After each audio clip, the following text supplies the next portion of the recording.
In 2003, Cristiano Ronaldo was just a skinny 18-year-old from Madeira with explosive feet and unlimited confidence. We all know the story. Sir Alex Ferguson saw him tear apart Manchester United in a friendly and immediately brought him to Old Trafford.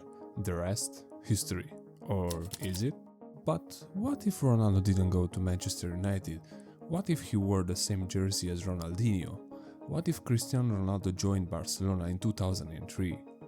Imagine this, no tiki-taka, no Messi vs Ronaldo rivalry, instead, the most unstoppable duo football has ever seen, Messi and Ronaldo on the same team, wearing the same badge, chasing the same glory. It sounds insane, but in this alternate reality, it happens. What happens to Real Madrid without Ronaldo? Who takes his place? What does that mean for Neymar, for Gareth Bale, for Zlatan or Lewandowski? And if Messi and Ronaldo were teammates from the start, who wins the Ballon d'Or? Who conquers the Champions League? Who rules the world? In this timeline, the entire story of football shifts, and it all begins with a missed phone call, a different offer and a gamble that changed everything. In 2003, Barcelona were rebuilding. Juan Laporta had just taken over the club as the president. His plan? Sign Ronaldinho, Marquez and Quaresma. But something else was offered by Jorge Mendes, the agent representing all three players. Jorge Mendes pushed for another singing, a young, electric winger from Sporting Lisbon. His name? Cristiano Ronaldo. Laporta later revealed that his agent kept insisting we sign Deco, but it was impossible. So he said, there's another kid, Cristiano Ronaldo. We didn't know him. He offered him for 17 million, 2 million less than what Manchester United paid. But Barcelona hesitated. They didn't want to spend too much on a teenager they barely knew. Ferguson didn't. He pounced. Ronaldo went to United, and the rest, as we know, became history. But not in this timeline. In this version of football history, Laporta says yes. Barcelona secured Ronaldo for 17 million euros. He joins Ronaldinho not as a rival, but as a teammate. And from his first match at Camp Nou, the world begins to shift. Under Frank Rijkaard, Ronaldo isn't molded into a winger who just entertains, he becomes a complete attacker. His flair remains, but now it's paired with structure. With Ronaldinho guiding him, Ronaldo learns when to slow the game, when to strike and when to pass. His decision-making matures fast, his confidence skyrockets. By 2004, the chemistry is electric. Ronaldinho dazzles, Ronaldo explodes, the Camp Nou erupts every weekend. Barcelona don't just compete, they overwhelm. And in this world, there's no Messi versus Ronaldo, because the next prodigy is already training with the first team. Messi sees Ronaldo's work ethic up close, his extra hours in the gym, his obsession with improvement. And Ronaldo, now 20, is no longer the lone superstar in the making. Instead, he becomes the big brother to a kid with even more talent than he had at that age. The media begins to shift their gaze. Cristiano, the crown prince of Barcelona. Fans chant his name, brands want him, and most importantly, trophies are coming. By 2005, Ronaldo scores 20 plus goals as Barça win La Liga. The press can't stop talking about R&R, Ronaldinho and Ronaldo. Their brilliance becomes Barcelona's new identity, joyful, ruthless and electrifying. And it's only just begun. By 2004, something magical is brewing at the Camp Nou. Ronaldinho is in his prime, smiling, juggling, humiliating defenders. Ronaldo, no longer just raw potential, is now Barcelona's top scorer. And in the shadows, a quiet teenager named Lionel Messi is learning how greatness looks from the front row. Frank Rijkaard gives Messi his debut earlier than expected. Why? Because with Ronaldo and Ronaldinho drawing the spotlight, Messi has space to grow without pressure. He's the apprentice to two magicians, and when Messi starts playing regularly by 2005, the world takes notice. The dynamic is flawless. Ronaldinho creates, Ronaldo finishes. Messi? He adapts to everything. Tactically, it's chaos for defenders. Ronaldinho roams, pulling defenders out of shape. Ronaldo crashes in from the wing, ruthless in front of the goal. Messi, at just 17, finds space no one else sees. They don't play tiki-taka, they play volcanic football. Fluid, vertical, unpredictable. In 2006, Barcelona wins the Champions League. But in this timeline, it's different. The road isn't built on control and short passes, it's pace, power, improvisation. Teams cannot contain all three. Focus on Ronaldo and Ronaldinho slides through. Double Ronaldinho and Messi floats into the gap. Ronaldo scores in the final, Ronaldinho assists. Messi, still only 18, comes off the bench to create chaos. Barcelona defeats Arsenal and the trio erupts in celebration. Europe realizes this isn't just a golden generation, it's football's new empire. By 2007, Ronaldinho's form begins to fade. Not drastically, but enough for the next phase to start. Messi and Ronaldo begin to share the throne, one with finesse and vision, the other with fire and ferocity. Together, they carry Barça through La Liga campaigns and deep UEFA Champions League runs. The media cannot believe it. Pundits argue, could this be the greatest frontline in football history? Messi and Ronaldo on the same team? It sounds like science fiction, but it's real, and it's just the beginning. And as Ronaldinho steps back, the next era begins with two unstoppable forces at the helm. By 2008, Barcelona were flying. Ronaldo and Messi had turned the club into a juggernaut, but Real Madrid couldn't just watch. They had to strike back. Their response? Strategic reinvention.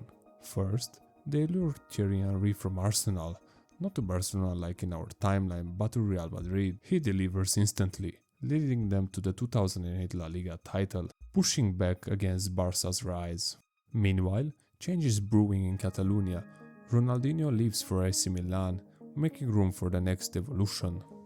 David Villa arrives as the perfect number 9, linking seamlessly with Messi and Ronaldo. In 2009, Barcelona take back La Liga. Their new trident is lethal.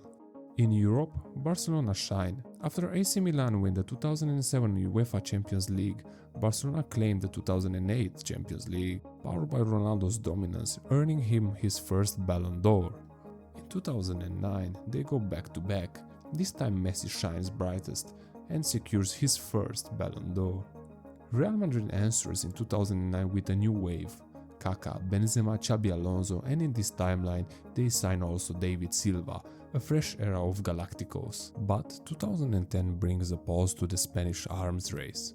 Inter Milan, led by Jose Mourinho, are too defensively perfect. They win the Champions League, and on the international stage, the Netherlands shock the world, winning the 2010 World Cup, as tiki-taka never existed and the Spanish team didn't dominate the same. Their maestro, Wesley Sneijder, wins the Ballon d'Or, the first Dutchman since Marco van Basten. Back in Madrid, Zlatan Ibrahimovic arrives in 2010 to replace Thierry Henry, a new star with ego and elegance. Ibra commands attention. With Silva and Mesut Ozil feeding him, he leads Madrid to La Liga titles in 2012 and 2013. But Barcelona still wins the 2010 and 2011 La Ligas and still rule Europe. Messi's brilliance fuels UEFA Champions League wins in 2011 and 12, earning him a second Ballon d'Or in 2011. Then, in 2012, it's Ronaldo's year. After he wins the European Championship with Portugal, he claims his second Ballon d'Or. In 2013, Gareth Bale joins Real Madrid, but it's Bayern Munich who stuns the continent, winning the UEFA Champions League led by Ribery, who captures the Ballon d'Or that year. But one moment overshadows them all. In 2014, Messi leads Argentina to the World Cup title, and a legacy-defining achievement. Messi wins his third Ballon d'Or in 2014. And the war between titans far from over. When Pep Guardiola takes over in 2008, he doesn't inherit a midfield-centric system. He inherits chaos wrapped in brilliance. Ronaldo and Messi in their prime, a maturing David Villa up top, so Pep adapts. His Barça isn't short pass obsession, it's lighting transitions, flexible formations and pressing with venom. The result? Devastating. From 2008 to 2012, Barcelona dominate La Liga in Europe.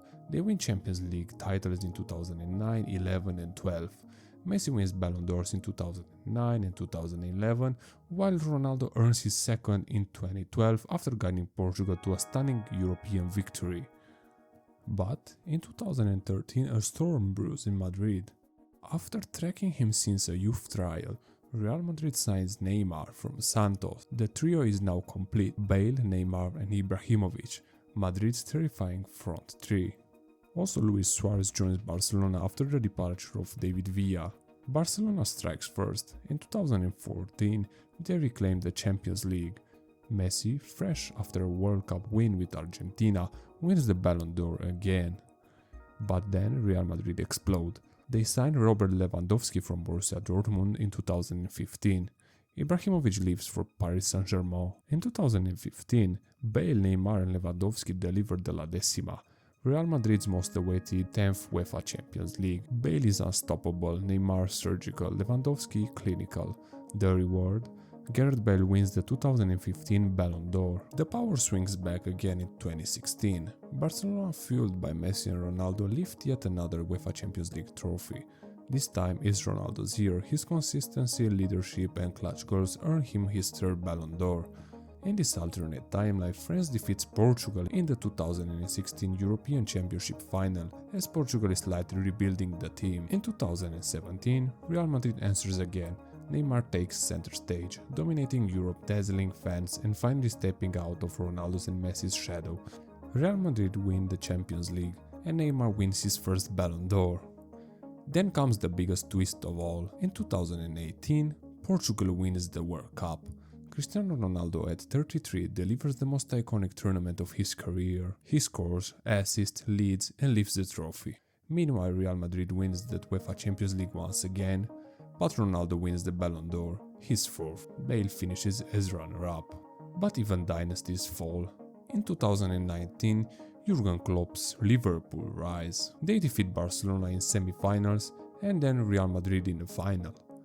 Mohamed Salah is unplayable. His speed, composure and goals lead to Liverpool's Champions League triumph, and for the first time, Salah wins the Ballon d'Or. A new force is emerging, but the legacy of Ronaldo, Messi, Neymar and Bale is already carved in gold. For nearly a decade, El Clásico wasn't just a game, it was the center of football universe. By 2013, Real Madrid and Barcelona weren't clubs, they were supernovas colliding. Neymar, Bale, Ibrahimovic and later in 2015 Lewandowski turned Real Madrid into an attacking juggernaut. Messi and Ronaldo responded in kind, matching brilliance. From 2013 to 2018, the Champions League belonged to Spain.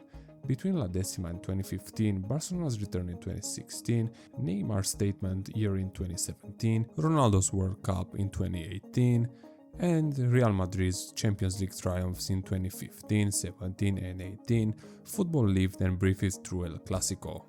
In 2019, the balance shifted. Liverpool won the UEFA Champions League, Mohamed Salah claimed the Ballon d'Or. He is the first African player to win the prize after George Weah in '95, but the Giants weren't finished. In 2020, Real Madrid strikes back.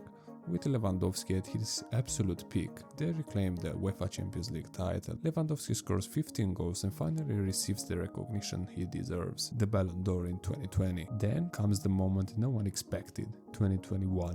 One last ride, one final dance. Messi and Ronaldo, now veterans, lead Barcelona to one last Champions League crown. The world watches, knowing it's the end. Messi dazzles, scores in the final and earns his fourth Ballon d'Or, tying Ronaldo at the summit, both with 4 Ballon d'Ors. And that summer, they walk away. Ronaldo goes to Sporting Lisbon and Messi to Newell's Old Boys. The greatest era in club football history ends, not with a fade, but a final glorious firework. In 2022, the torch passes. Brazil wins the World Cup. Neymar leads with maturity and magic. His reward, the Ballon d'Or of 2022. Finally, his destiny fulfilled. The year 2023 belongs to Erling Haaland. At Manchester City, he becomes a force of nature, goal after goal, breaking records and defenses. And in 2024, a new king rises. Mbappe leads PSG to their first Champions League title. Fast, clinical, unstoppable, he wins the Ballon d'Or and becomes the face of the next generation together with Haaland and Lamine Yamal. At Barcelona, a new era begins. Young stars rise. The echoes of Messi and Ronaldo remain, but the club begins again, looking forward. The age of legends is over. A new world begins. 2 players, 1 club, a timeline where rivalry became legacy and legacy became legend. If Cristiano Ronaldo had joined Barcelona in 2003, everything would have changed. No endless debates, no split fan bases, instead Messi and Ronaldo side by side, conquering the game together. La Liga, Champions League, Euros, Copa America, World Cups. Together, they rule the world. We watch their rise, we watch them battle Neymar, Bale, Lewandowski, Salah, Mbappe and Haaland. We watch them win again and again. And in 2021, they gave us one last miracle, one final Champions League title, one final moment. Then they walked away. Ronaldo returned to Sporting, where his journey began, and Messi returned to Argentina, where his story started. No drama, no retirement tour, just greatness, finished on their own terms. Together, they leave behind 8 Ballon d'Ors, 8 Champions League titles, 2 World Cups, and the most unforgettable partnership the sport has ever seen. And as Neymar lifts the World Cup in 2022, as Haaland tears through defenses and Mbappe conquers Europe, a new generation rises. But make no mistake, there will never be another Messi and Ronaldo. Not like this, not again. Now it's your turn. If Ronaldo had joined Barcelona in 2003, would they have rewritten football? Would the world have been ready for them? And who would have dared to stop them? Drop your wildest takes in the comments and let's build the alternate timeline together. And if you love dreaming about what could have been, hit that subscribe button, give this video a like and get ready for the next chapter in sports' greatest what ifs. See you in the next one.